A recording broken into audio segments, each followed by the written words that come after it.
Good afternoon. Welcome to Bariatric Friday. My name is Kemal Erkan. This is American Surgery Center. So Dr. Irgau is running a little bit late. He had a couple of cases, so I wanted to actually start the session, and then when he's ready, he'll join us. While we are waiting for him, I'll give you guys some background information on a couple of the other things. We're going to discuss the patient perspective today. So let me actually have my other computer on so that you don't just see me.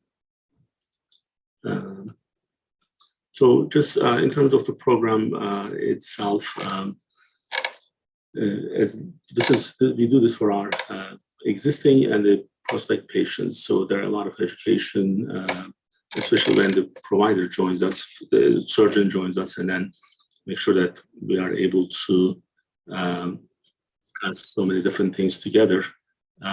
It makes a really big difference because we don't actually get the actual expertise, expert in the field to discuss these. So as CHRIAS and Dr. Ergau, Dr. Wynn, they are the founder of the bariatric practice in Delaware. Not just for CHRIAS, but just for Delaware itself. It makes it extremely important to have those individuals as part of the program. So we actually are just going through our first renewal for our accreditation for bariatric. So what that means is that there are only 10 surgery centers in the United States. Literally only 10 surgery centers out of 9,300 who is certified to do the bariatric surgery, and we are one of them. And why this is important is because it's a lot of obligations. It requires a lot of standards in terms of how we are actually handling certain things, the procedure that we have in place. And then every 3 years, they are going to come and audit our center. And then that's where we actually demonstrate that here is how we are handling our patients. This is the prep. This is during the surgery. This is after surgery. Because our obligation for after surgery is it's not over at the time of surgery. We do follow up with our patients up to 5 years, and that's part of the requirement. And I think even if it wasn't a requirement, we would still would like to do that. So while waiting for Dr. Irgau, I wanted to also I do talk time to time about our case conference process. So this is a discipline that we were able to adopt since almost now I would say 12 years. But in the last 3 years, one big change that we made, we turned it into a daily meeting. So our case conferences are daily. And you won't actually see this in any other part of the country. No one will have the same discipline because that's something that we customize based on the need that we have. So therefore, it's important for our patients to know that they will be going through a really good screening process. So that's the most important part that we need to have a better surgery, better outcome. Not only you need the best surgeons and best facility, but you need that screening process so that every little checkbox is being checked and then you are prepped at the best way so that we minimize the risk of surgery at any given time.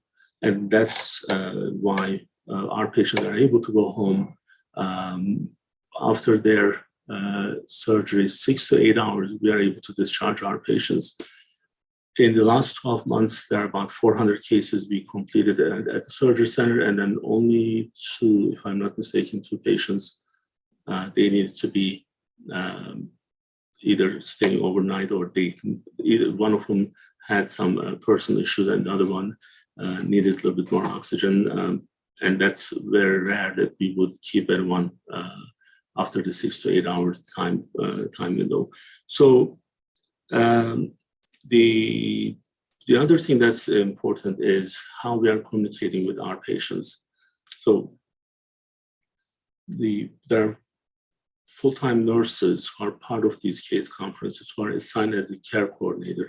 So our patients are getting the initial introduction, and then we have a different database that's based on that's actually not part of our EMR, because in some cases what happens is patients are when they have to use the portal, and when we have a simple message, they have to open the message before they can see what we are asking.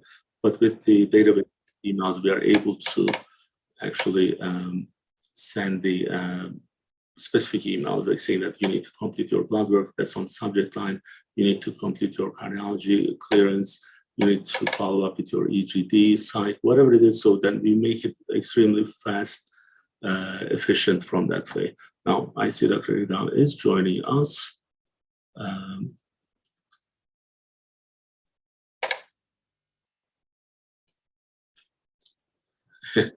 Dr. Erkan, we are live already. Wonderful, wonderful. Sorry about that. No problem. So I did it a little bit differently this time, knowing that you are going to be there, and then I do want to post another message. So and then our audience, they know that we work with the surgeons, and then there will be unexpected, things that delays may happen, but because we understand that. So I was trying to just talk on my own, just to give. You can do the whole thing by yourself. You know that by now. Come on. It's not fun. That wouldn't be fun, but also that wouldn't be as credible when I have the surgeon who's experienced. I appreciate. Our main focus is this is not a commercial that we are running. This is education for our patient, and the source is important, and the source is you and our other providers. Thank you. We do have other events outside of our Bariatric Friday on Tuesdays at 6 p.m., second and fourth Tuesday every month. We have the full-fledged webinar of the process, and our other providers, other surgeons are actually running those on top of the support group that we are running first Tuesday of every month. So, and because there's a lot of stuff to talk about, so it's easy to kind of just get sidetracked, because if I don't have something specific, so there's so many things to talk about. So today we discuss the patient perspective. Now, we have done the patient perspective in the past several times, and I want to add something to this. Sure. Just to kind of, when we say patient perspective, it's kind of like, it's pretty wide there. So maybe it's not very specific what the patient perspective is. It the expectation, or is it the prep work? Is it the follow-up? That rather than that, I want to kind of focus on the patient perspective of the actual psychology of the patient, psychological state that they are at, because here's why I'm asking this. Here's why I do that. So this week, there were a couple of patients. They were about to be done, and everything that they finished, and then they were getting ready for surgical clearance, and they backed out. And then as soon as I see that, and then earlier I was explaining our daily process, daily case conferences, we see them, and we want to know why it happened. And in some cases, I'm not able to reach out to the patient. So they don't want to talk at that point. So they make a decision that, no, I'm not going to go through this. And that, if you remember the message that I sent you the other day with the patient who had, you sent me one where the patient lost about 100 pounds. And I sent you one where the patient did lose 90 pounds, and then they went back up again. And then I sent you, I believe, a couple weeks ago, another one or two examples where patient came back and then they were already heavier than 2 years ago. You did. Very tragic, right? So, because that was a huge jump in the weight, right? So now, and I want to put that in the perspective from the patient side. So what's going through in their mind, I guess, because you actually meet these patients several times before that, how we can actually change our way or what we can do better and how we can actually understand them better. That's a great point, Kemal. That is really actually the crux of the problem when it comes to the healthcare's approach to morbid obesity, right? We have failed as a healthcare system to really strongly convey that morbid obesity is actually a disease, right? And why am I saying that, Kemal? Because it would be unthinkable, for instance, for a patient who has cancer, colon cancer, and they've been recommended to go surgery, and their doctor has sent them to prepare for the surgery, including heart, lung, and other clearances. And then for them to call their doctor and say, no, I'm canceling my surgery. That would be unheard of. Yeah. That would be hugely unusual. And yet we come across situations where, as you correctly pointed out, where our patients complete everything and then they back off, right? So what is the big difference here? The big difference is the perception, the understanding. And it's not necessarily the perception and understanding solely of our patients. It's actually the perception of society as a whole that has on morbid obesity, right?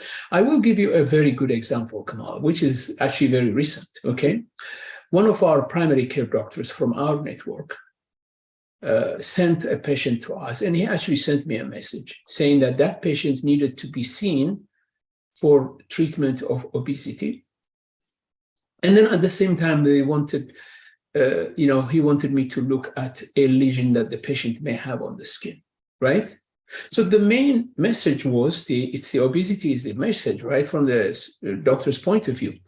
And yet when I walked into the room and I asked the patient what the issue was that we were going to deal together, she just talked about the lesion, totally, right? And the issue of obesity actually came in much later when we talked about other health issues that the patient was experiencing. And then, of course, I delved into the issue and I said, hey, how comfortable or uncomfortable are you with your current weight? And then she said, very uncomfortable, very uncomfortable. And that became the main discussion afterwards. In other words, approaching the issue of obesity from the patient point of view, there is a lot of reticence there. They're really not ready because society has imposed so much,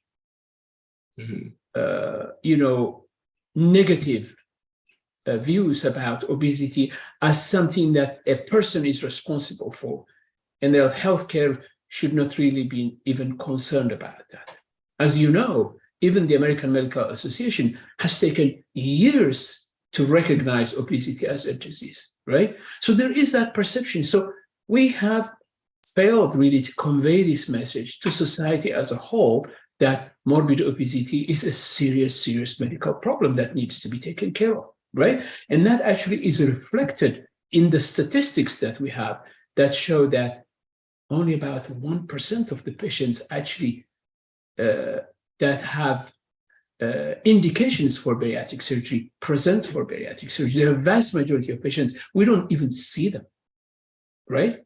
So I can see the perception from the patient's point of view. So there is this reluctance there. Am I really, my family, my other friends, they're saying, oh, you can do it by yourself. What do you need surgery for? Surgery for weight loss? That's just some Hollywood stuff. That's not really, you can do it by yourself, right?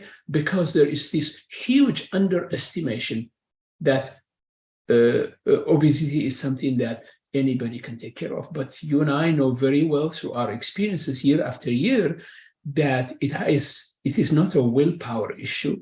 It's not a appearance issue. It's a disease. It's a disease that is so resistant to many attempts to deal with it when patients try to take care of it by themselves, that the most effective treatment we have right now is surgery. So there is that barrier, I see, Kemal, that really envelops our patients, and only very few patients are actually totally free of that and are able to grasp and embrace the fact that bariatric surgery is a protocol. So in a way, it's actually not surprising that we have patients backing off, Kemal, because there's this, there's this second thought. There is, am I really needing the surgery? Is this really something I cannot do?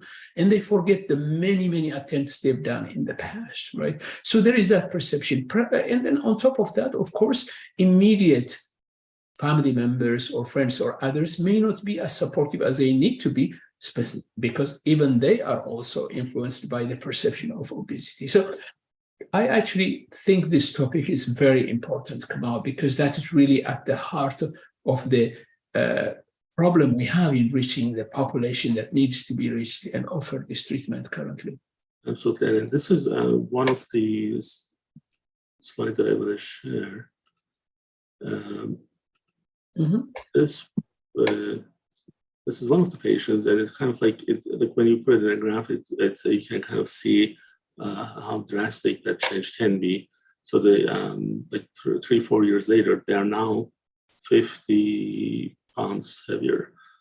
I see a lot of those 50, 60, 70. And then now I'm going to actually share something with you. So I was watching some of the older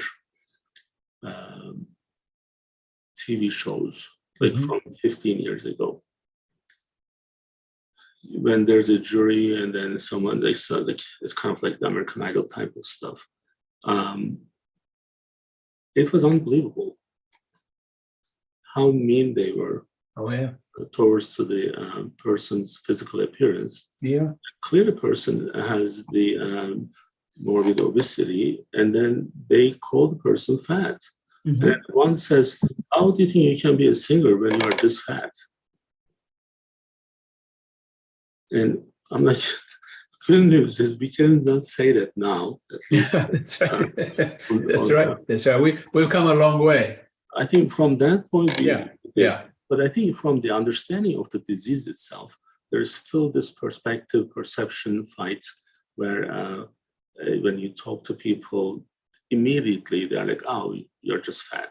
Well, that's not the case. Like even with other chronic problems, even when they are under control, they still have medication support. Like patients with diabetes, the A1C is under 6. The mistake sometimes we see rarely is patients stop taking medication because their A1C is now controlled. No, your A1C is not cured, right? Your A1C is under control. So you still have diabetes. So your diabetes is not cured. So, and this is the same thing here when the percentage is a lot higher when patients are not, sometimes patients don't take it seriously, sometimes other people are not. But just let's look at the process that they kind of need to go through, so then we can put it in maybe better perspective. So once we let me just touch on this important issue that you mentioned, Kemal, and we'll go through that process in a second. Sure. So you mentioned the fact that, patients who have diabetes, who have high blood pressure, obviously receive treatment, and they are not really, they're not penalized for having that condition, right? The issue, is twofold when it comes to obesity. First, if a person has diabetes, unless they tell you they have diabetes or you hear it some other way, there's no way for you to know that, right? So as far as HIPAA, they're fine, right? Nobody can figure it out unless they, announce that they have diabetes. But with morbid obesity, your appearance will tell everybody you have morbid obesity. So HIPAA cannot protect you from that point of view, okay? So everybody will know you're there to be exposed, essentially. Secondly, people don't look at morbid obesity as a disease. They look at it as something that you yourself should have taken care of.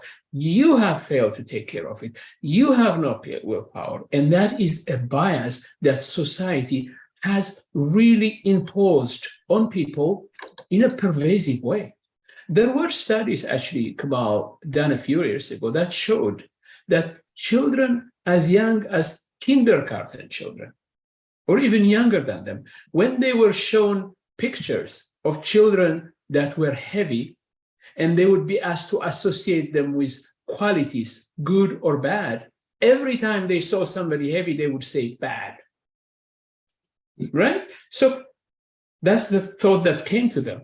There were studies showing that college students, when they rated people in terms of whether they would be people they would marry or not, they rated criminals higher than people who were heavy. They said they would marry a criminal rather than somebody who's heavy. So the bias over people who are heavy is tremendous, and it's pervasive. And that is the burden that we are having a hard time lifting right now, if you think about it. So it's the process, of course. Yeah, it's going to change, right? So and then one of the reasons that we are doing this, we try to do this every week, is because, look, I mean, unless people see these more and more and more often, they really don't know. And if we are not available out there, and if we just have like one cycles of these, and then we are like, okay, so we are done, we'll put it out there. No, that doesn't happen. So now we know that we are reaching out to more people. Yes. And also knowing that we are ahead of the game. So because I know that we are changing the behavior of the primary care providers, and changing the understanding of the patients, because there is that gray area where no one wants to get in. We're like, no, go there and then have this discussion. So if you see something unhealthy, you are going to probably tell me that first, right? So you're not going to be shy about it. So they're going to say, well, it's not like cosmetic. If someone is losing their hair and they don't need to get a hair transplant, right? So if someone's nose is not the perfect nose like mine, you don't need to get a surgery. So this is it. So then I live with this, right? But this is not a disease, and this is not a disease. No. That's just the cosmetics of it. But when it comes to the weight, like I personally am still struggling with losing 15 to 20 pounds since the COVID, because that doesn't belong to me. It was never part of me. And every time, when you try something, when you do something, it is interfering with what you have done before, what you were able to do easily. Like I play tennis, so extra 20 pounds slowing you down, right? So, but doesn't that say a lot, Kemal, that somebody like you, who is so successful in everything that they do, right? Whether it's schooling, work, relationships, in everything, you're a very, very successful and accomplished person, right? And willpower is not your issue at all. I mean, you can approach and take care of everything that you set out to do. There's no question about that, right? And yet when it comes to weight, what did you just say? I struggle, right? And the reason is because it has nothing to do with willpower. It has everything to do with the biology. And that is what we're trying to explain. The simple truth is, Kemal, that you and I can work very, very hard to lose about 10 pounds, and it may take us 2 months to do that. And then a weekend where we lose focus, everything can come back in a weekend, right? So that is what our patients are dealing with. Now, multiply that 10 pound, Kemal, multiply that by 10, by 15, right? Where somebody is struggling with being 100 pounds, 120 pounds, 130 pounds over, right? So they work very, very hard. They lose that 15, 20 pounds. They're stuck there. And then when they regain weight, they regain, 30, 40 pounds. Now, 100 pounds from that looks so far away for them. They are so frustrated, and yet they go through this time and time again. So it is that difficult. Losing weight is that difficult, and yet society pretends as if it's the easiest thing to do. And then people are really not encouraged to seek treatment when they should. Somebody who's 100 pounds over their ideal body weight, Kemal, should not be walking around without looking at effective treatments, because it's a ticking time bomb, right? Diabetes, high blood pressure, and other things are going to develop eventually. Absolutely. So now, I was just checking like this week, right? I don't know if you can see how much. Yeah, I can see that. Yeah. At first, the big one there is March 11th. So that's Saturday. Today is the 17th. So March 11 was what? Saturday. Yeah. Yeah. The weekend. Saturday, I have 13,000 steps. And then next day, 78. Next day, 11,000. And still a struggle. Yes. So, yes. Because it's not enough. So, because this is not, and I'm not saying that I don't need the surgery. I don't think I'll get to that, but I'm talking about losing 15, 20 pounds. So, where it becomes a huge struggle, even when we are in the field of healthcare, it's a struggle. Then, when it comes to those individuals, as you were explaining, this is now a major challenge. So it's a big issue, and then that's why we are going to discuss. So I do want to kind of go through the process. So then, yeah, absolutely. I was explaining earlier while we were waiting for you. So this is a little bit better on PowerPoint. So that once we have the referral from the primary care, and in some cases they don't even need the referral. If they want to come directly, we'll take care of that. The consult with surgeons starts, and the surgical clearances. This is where we have several steps. And I was showing that in my earlier session today because there was a different topic that we were discussing in the UMAT TV. And then from that surgery schedule, this time, these four circles, round shapes, whatever you want to call them, it can be anywhere from 3 to 6 months. Yeah. So now, here's one of the patients who went from 321 pounds to 239 pounds. This is their second time they go through the surgery. Yeah. And here's another patient who we don't have actually the follow-up. Here's another one. They went from 260 to 228. Yeah. This is 1 month after the surgery. Yeah. So, and when we have, I think when we talk about effectiveness, what's the most effective way of dealing with the issue, any issue, right? So, if you, this winter wasn't too bad, but if you were to do the snow plowing, what's the most effective way to do that? It's not me, I can tell you. And a lot of people in their late 50s, early 60s, they have heart attacks.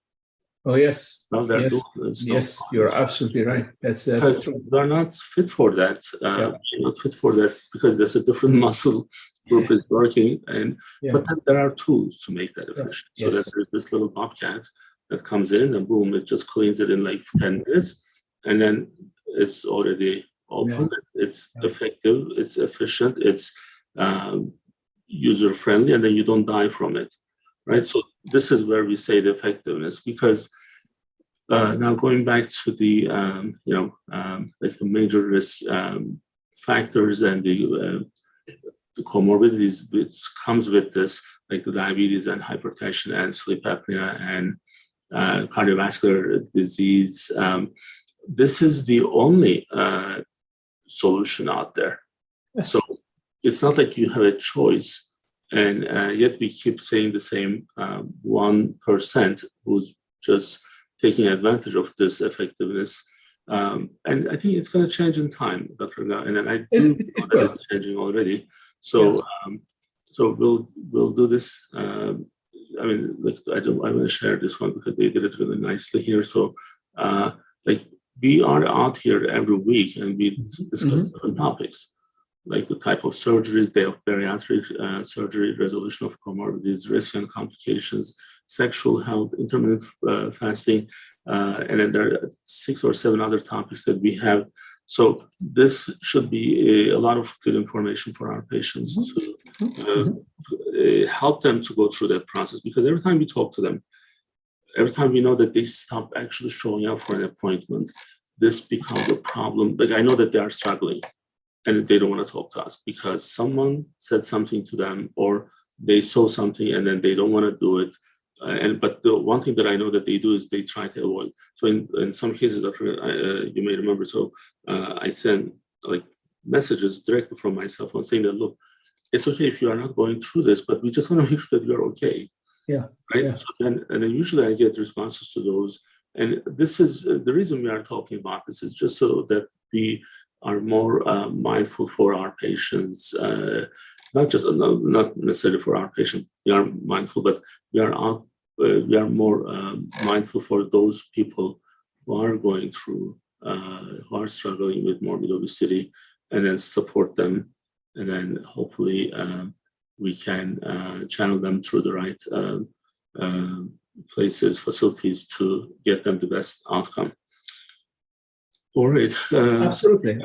I mean, anything you would like to add? Was that? Anything you would like to add? Yeah. I mean, I think the key, Kemal, is that, we now, particularly in the bariatric community, we are absolutely crystal clear in our understanding that this is an illness that is beyond the control of simple measures when it reaches these levels, right? I mean, another example of a patient I saw recently was a patient who, she's small frame to begin with. Her height is about 4'9", 5 feet, right? And the weight she presented with was about 200, right? And too many people, when they hear, 200 is safe surgery for 200, but when you're 5 feet or when you're 4'9", 200 pounds is, a huge amount of weight, particularly if that weight is distributed in the center, where it becomes much more difficult. And I was listening to the story of how this patient actually tried many times. And the last time they tried, they were actually at 185. 185, she tried very hard. She lost 30 pounds, which got her to about 150, 155. She was very, very happy with that. And she could not hold that weight at that level. And when it came back, she went up all the way to 200. Look at the desperation that is. When you try so hard, you come down 30 pounds. Now, you're not perfect, but you're at a level that is manageable, and yet you cannot hold it because the biological drive of the condition is so strong. And when the weight came back, it came back with a vengeance. Now she's not on 185 anymore. Now she's 200, essentially. And unfortunately, that progression continues. So when people don't do anything about a weight this high, what they need to realize is that even holding to that weight is going to be very hard, let alone losing with that, right? Because the weight will continue to go up. So as you showed with your diagrams, essentially, the natural history of the condition of somebody who says, okay, I'm going to hold off, is that weight will go up. It's not going to stay down, essentially. Absolutely. Well, that's why we are here. Yeah. So we'll be here next week as well. So, Dr. Erkan, thank you for joining me. And thank you. And sorry for the delay, Kemal. I appreciate your understanding. Yeah. Bye-bye. Thank you. Bye-bye.